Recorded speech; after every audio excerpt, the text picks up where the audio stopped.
So Paul Tassi over at Forbes is very unhappy with Veilguard. He thinks the story's a little bit thin, but he's not interested in all that culture war stuff. He'd rather just stick to the merits of the game. What he fails to understand is whether you want to be in a culture war or not, you're in one. The fact of the matter is, DEI, diversity, equity, and inclusion, aka the woke mind virus, aka wacko far leftist propaganda, has destroyed the Dragon Age franchise. They are yet another game company that has been completely gutted by mediocrity, lowered standards, and frankly, a lack of focus on the actual game design and storytelling. I am Captain Garrett of the Swords of Starships channel, and you are on the cutting edge of nerd culture. We will defend our island. The original Dragon Age Origins is a game I absolutely love. It is a complete masterpiece. It is dark fantasy par excellence. Let me see if I can... Let me grab this for you, actually. Stop right there. Stop the tape. Oh my god, the aesthetic of Dragon Age Origins was awesome. It was blood red, white, and steel. Dark, bloody fantasy.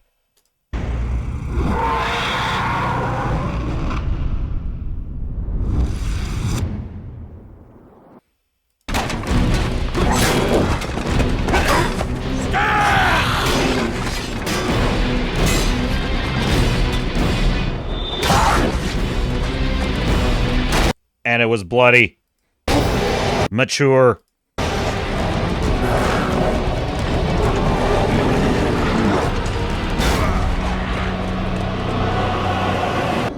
the emissary.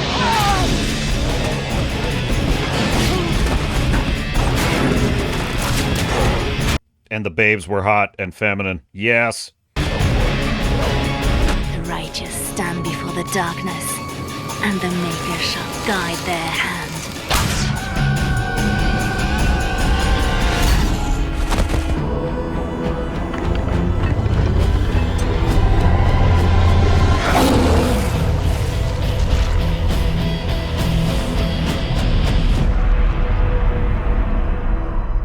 That is how you sell a Dragon Age game, right there. That is how you sell a Dragon Age game. That was fantastic. But do you want to know where we're at today? Folks, I can't even believe this. Hat tip, Verbal Riot. That would be, yeah, the Verbal Riot show on X. Quote, these are actual words being said in a Dragon Age game. It might be time for EA to take BioWare behind the shed. And I agree. Now, I have not seen this whole clip yet. Here we go. Here, vegetables.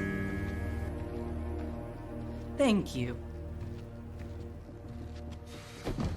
So, I'm non-binary. What the... Oh my god, I have not seen this yet!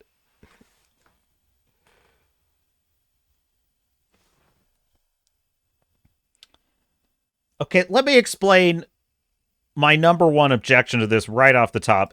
Yes, I object. I object to the nonsensical, farcical idea that human beings can be both genders at the same time. You can't. That's biologically impossible. That is a nonsense, wacko, modern ideology. I object to all of that. But let's put that to one side for just a second. The problem with this in a storytelling sense is it's anachronistic. That is, this is not the way people would speak in a medieval, quasi-medieval world. There is no precedent for this nomenclature or conversation in all previous 3 Dragon Age games. None. This is ridiculous. And the backstory, the lore in the first 3 Dragon Age games does deal with same-sex relationships and explains the different cultural norms and mores. So there is lore for that. If I'm playing devil's advocate, what I would say is, or if I'm steel manning this, let's say, what I would say is that you should at the very least have a mythical Thedas kind of word for what this is. Not what we would say in the real world in the 21st century, not the word non-binary. No, it should be some kind of medieval euphemism that refers to it. That's what it should be. But these writers are so lazy that they can't even establish a lore basis for this phenomenon in Thedas. Roll tape. What does that mean? It means I don't feel like... Oh my god! Because we need a fucking lecture! We're here to play a video game, and it's not enough! Like, we have to have a fucking lecture! This isn't for the characters in the game, by the way. This isn't so we can learn more about the personalities of our players or any of that. This is for us. This is for us, the audience, to be lectured to. This is propaganda storytelling. This is an embarrassment. Like a man or a woman. If you are neither a man nor a woman, then what are you? Non-binary. I Oh just my said, God. and I'm going to use they instead of she from now on. This is because I have criticized your dress or your manners. It isn't.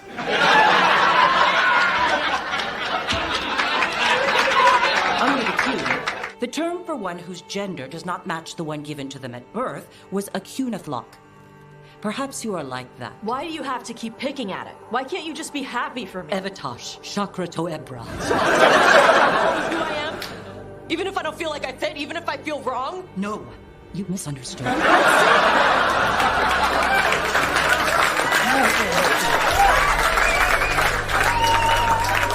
I will go. Thank you for inviting me to your home.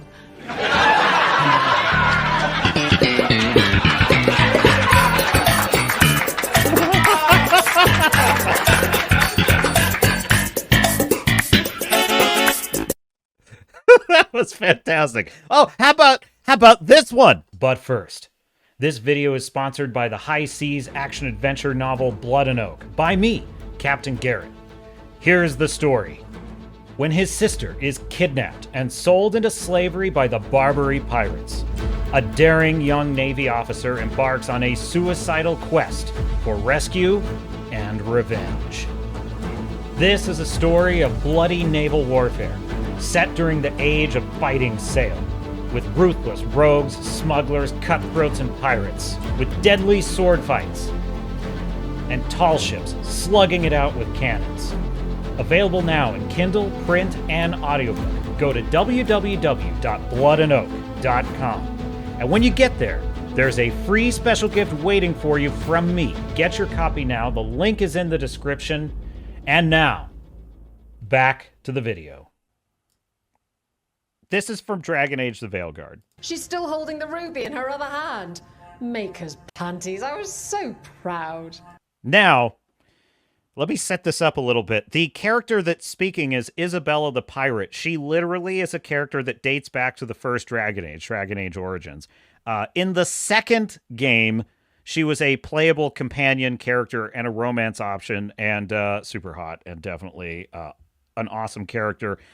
This is what they've reduced her to. So she was referring to this character on the screen right here when she said she was still holding the ruby in her other hand. Now listen to what happens next. Oh, Ah, shit. They're still holding it. Sorry. I mean,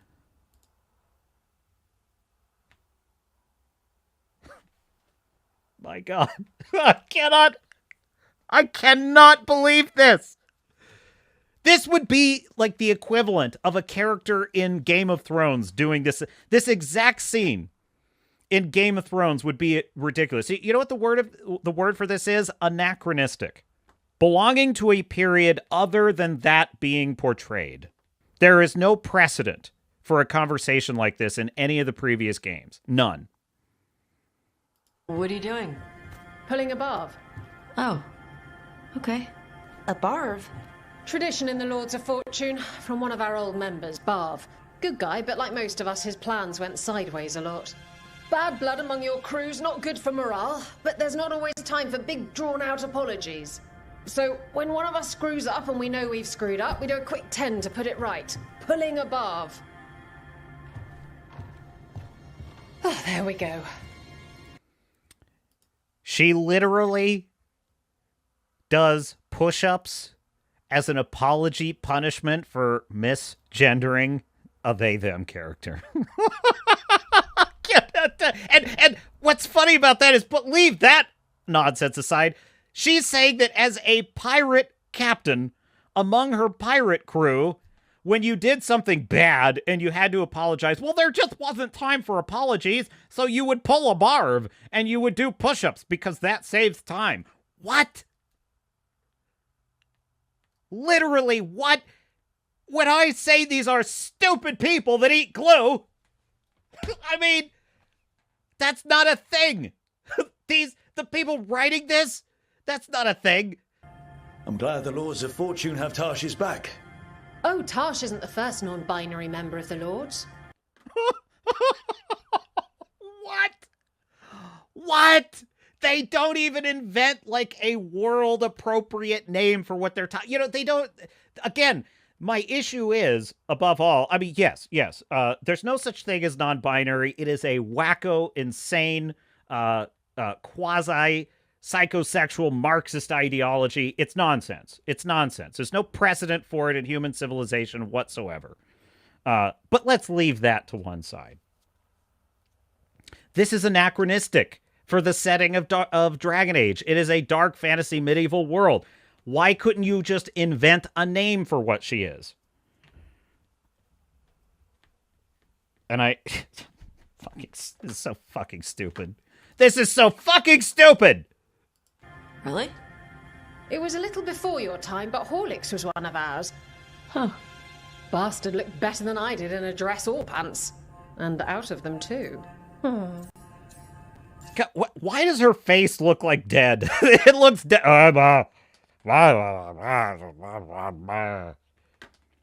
She's saying, oh yeah, I had a pirate on my crew and he looked better in a dress than me and he was great in the sack. Oh my, so we had plenty of non-binary they-thems in the pirate crew and I slept with all of them. These fucking wackos, man.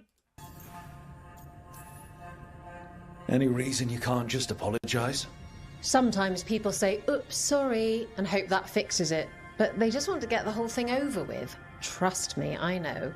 But pulling a bath, you sweat a little. Makes you think about it a little more. So, dude, it just gets worse and worse and worse. It's like, it's not enough that she couldn't just say sorry, which is bad enough. She had to do this ridiculous push-ups thing.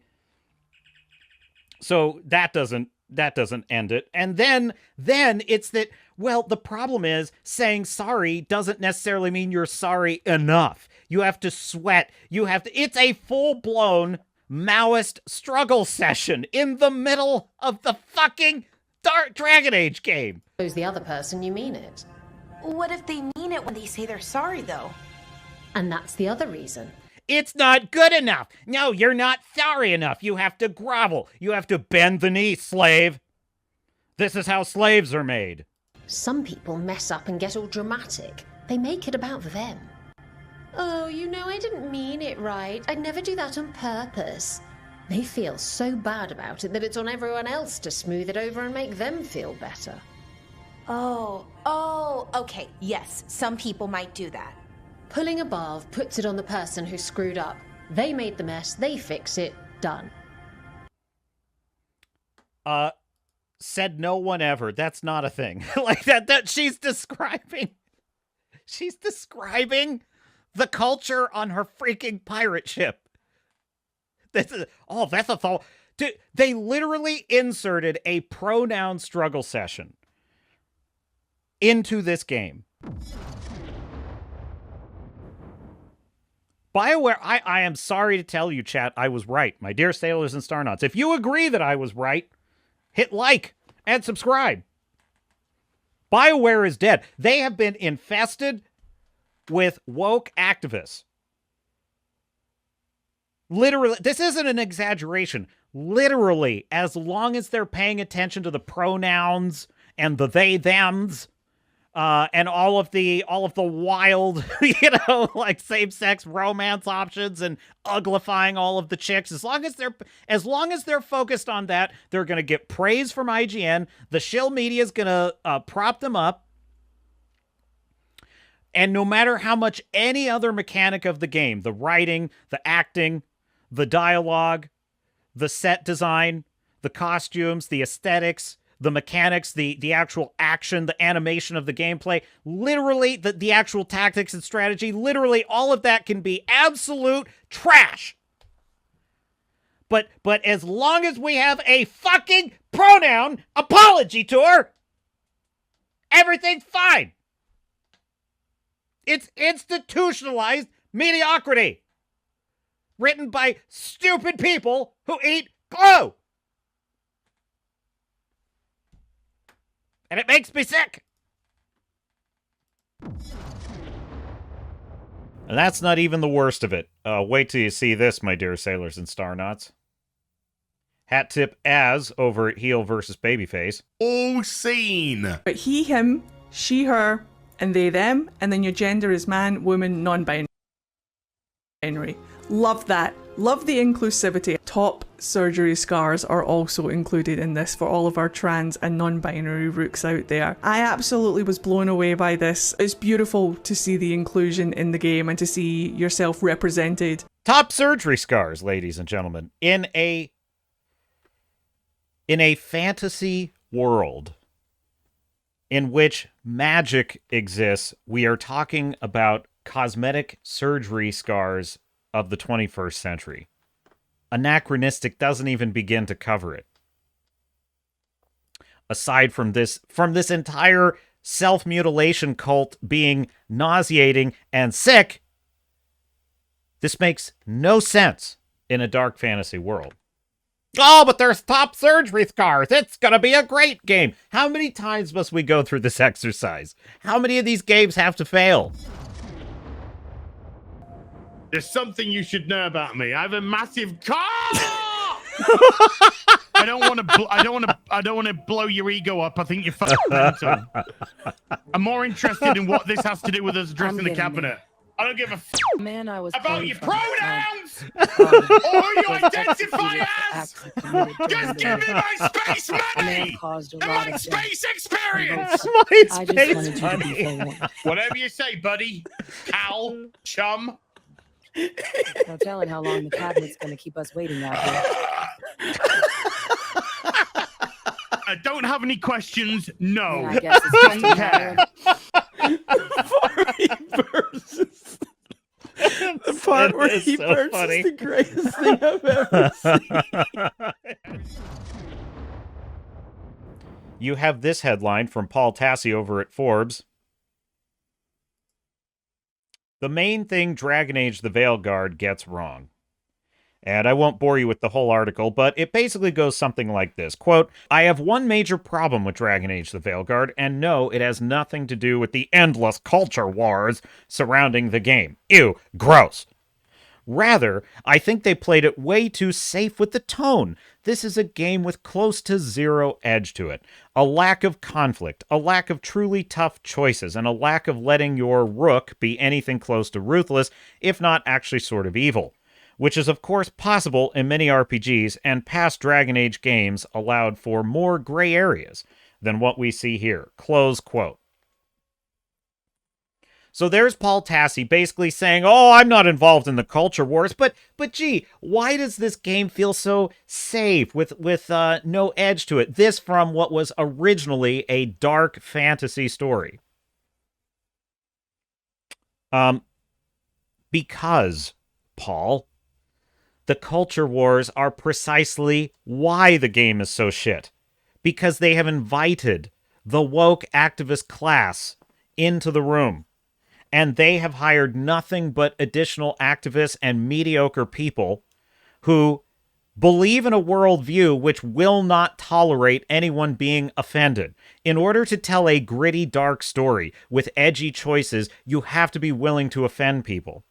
This is why we are treated to conversations at a dinner table about freaking pronouns when we should be talking about slaying dragons, fighting orcs, stopping the blight, saving Thetis. That's what we should be talking about in this game, and we're not. So this guy wants to separate. He wants to wash his hands of the culture war, but then scratch his head about how did we get here? How did we get here, Paul? Top surgery scars and pronouns in the character creation menu. That's how we got here. I certainly don't want this for BioWare. BioWare was my favorite video game company. Dragon Age and Mass Effect were my go-to franchises. I loved these worlds. I loved these games. I loved these experiences. What I don't want to be sitting here making fun of the Veilguard. I want a incredible experience. That's what I want from BioWare. I want an amazing Mass Effect 4. I got to tell you, I was so happy when Dragon Age Inquisition came out. Do you remember this? Do you remember this?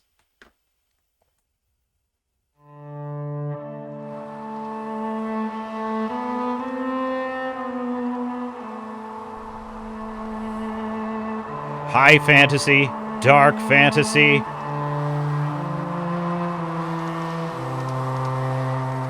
Grand adventure, beautiful scenery. I just want to plunge into this world.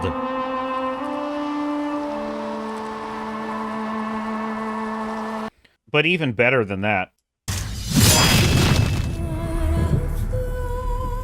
Look at that. Bloody, gritty, I love it! Yes!